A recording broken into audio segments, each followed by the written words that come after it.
कहानी शुरू होती है जहाँ बड़े बड़े मॉन्स्टर्स ने इस दुनिया पे हमला किया हुआ है। खतरनाक दिखने वाले ये मॉन्स्टर इंसानों का शिकार कर करके उन्हें मारने लगे, यहाँ तक कि इंसान इस दुनिया में खत्म ही हो गए। समझ नहीं आ रही कि आखिर ये मॉन्स्टर आए कहाँ से। किसी को लगता था कि ये उनके गुनाहों की सजा है, तो किसी को लगा कि शायद ये बिच्छू या जहरीले कीड़े के काटने से ही इंसानों के अंदर ऐसी इन्फेक्शन फैली कि इंसान मॉन्स्टर बन गए। सबकी सब कहानियाँ, कोई भी असल रीजन नहीं जानता था। है ये एक टाउन में आर-पार भौंक रहा था।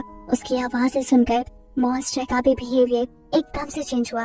ये डरने वाला मॉन्स्टर एकदम से ऐसा बहादुर हो गया जैसे कोई शेर, और अब वो हमला करने के लिए थॉमस और जोसेफ की तरफ मुड़ा। इसके हमले से बचने के लिए जोसेफ ने उसे अपनी स्टिक से दूर रखने की कोशिश की और एक भी सेकंड ना जाया करते हुए थॉमस ने अपने एक्स से उसकी जिस्म से उसकी गर्दन ही अलग कर दी। फाइनली ये भी मर चुका था, लेकिन जोसेफ उसके ऊपर स्टडी करना चाहता था, इसीलिए वो मरे हुए इस मॉन्स्टर को ही उठाकर अपनी बेसमेंट में ले जाता है।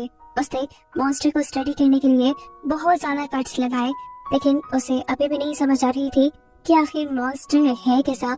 वो इंसानों की तरह है या किसी जानवर की तरह, उसे अभी तक कुछ समझ नहीं आया। ये सारे काम करते हुए उसके पास थॉमस आया। असल में वो चाहता था कि ये लोग पॉल को रोज के घर ले जाएं। उनके पास क्योंकि बहुत सारे फॉर्म्स थे, एक अच्छा बेहतर घर था जिसके इर्द-गिर्द बाड़ भी लगी थी। वो लोग वहाँ पर मॉन्स्टर्स से सेफ भी रहते और उन्हें वहाँ पर पॉल के लिए मेडिसिन भी मिल जाती। पर जोसेफ का ख्याल था कि उनके नेबर्स उनकी मदद नहीं करेंगे, लेकिन फिर थॉमस की जिद करने पे ये लोग पॉल को अपनी कार में बिठाते हैं और ले जाते हैं उनके घर पर हमला कर देता है। लेकिन ये जगह इतनी खतरनाक थी कि वो उसे कंट्रोल कर ही नहीं पाए।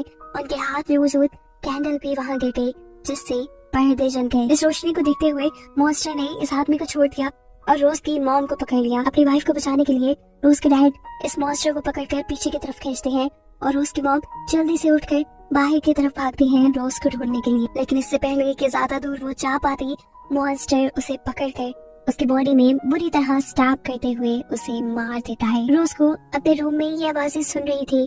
वो नहीं जानती थी कि इन आवाजों की वजह से उसके दोनों पेरेंट्स मारे जा चुके हैं। जैसे ही ये आवाज बंद हुई, वो चेक करने के लिए अपने रूम से बाहर निकलती है। उसे जगह जगह खून पड़ा हुआ नजर आया। उनको फॉलो करते हुए वो अपने मॉम डैड के वॉशरूम में गई और वहाँ जाते ही उसकी चीखें निकल गई, क्योंकि उसके सामने उसकी मरी हुई मॉम और वो बड़ा सा मॉन्स्टर था। घर के दूसरे हिस्से में जहाँ सेवरिट्स ने थॉमस को बांध के रखा था, वहाँ पे क्रिएचर सभी लोगों को मार चुकी थी और अब वो थॉमस की तरफ बढ़ रही थी। थॉमस अपने आप को बचाने के लिए जल्दी जल्दी हाथ पांव चलाता है। मुश्किल से अपने आप को छुड़वाते हुए वो पीछे की तरफ भागने की कोशिश तो कर रहा था, लेकिन वो इस कोशिश में नाकाम हो जाता, क्योंकि अब मॉन्स्टर बिल्कुल उसको मारने के लिए उसके सामने था। लेकिन वक्त रहते ही यहाँ रोज एंट्री कर लेती है एक बंदूक के साथ और वो मॉन्स्टर को शूट करते हुए उसे मार देती है। इस मॉन्स्टर से ये लोग बच गए थे। जल्दी से ये लोग भागते हुए बाहर आते हैं और थॉमस देखता है कि रोज का पूरा घर जल चुका है। कहता है लेकिन इतने सारे मॉन्स्टर को मारने के बावजूद भी बहुत से मॉन्स्टर्स और इनके पास आ चुके थे। पॉल की बंदूक से गोलियां खत्म हो चुकी थी।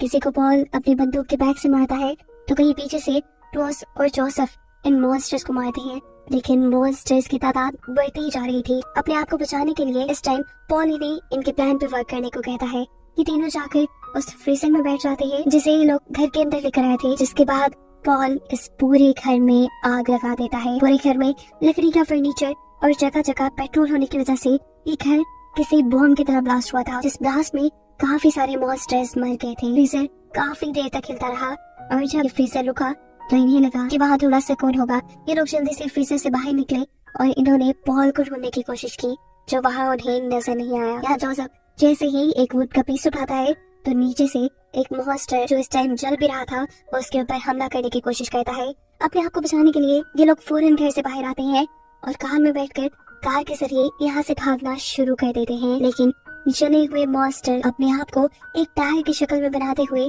इनके पीछे पीछे थे। रोज अपने गन से इनके ऊपर हमला कर रही थी, लेकिन कोई भी गोली इनके ऊपर जैसे असर ही नहीं कर रही थी। जैसे ही ये मॉन्स्टर से बना हुआ टायर इनके करीब आता है, रोज अपनी गन की बैग से उनके ऊपर हमला करती है और ये टायर टूट जाता है। मॉन्स्टर इधर उधर गिर मर गए, लेकिन इन्होंने गाड़ी चलाना बंद नहीं की। मीलों दूर जाके इन्होंने देखा कि मॉन्स्टर्स अब इनका पीछा नहीं कर रहे थे, यानी ये लोग सेफ थे। इस वक्त इन तीनों की नजर आसमान पे पड़ती है। काले आसमान पे चमकते हुए तारे। ये आज पहली मर्तबा ये नजारा दिख रही थी, क्योंकि हर रात इस नजारे से पहले ही ये लोग अपने घर में बंद हो जाया करते थे। लेकिन फाइनली अब मॉन्स्टर्स खत्म हो गए थे। सुबह होने पर जब ये अपने घर वापस आते हैं तो वहाँ कुछ भी नहीं था। ये लोग पॉल और रोज के पेरेंट्स का फुनरल करते हैं और अपनी बची कुछ चीजें लेकर यहाँ से कहीं दूर जाने का फैसला कर लेते हैं। इन्हें यकीन था कि अब इनको ऐसी जंग नहीं लड़नी पड़ेगी और इन तीनों को एक साथ दिखाते हुए ये कहानी यही खत्म हो जाती।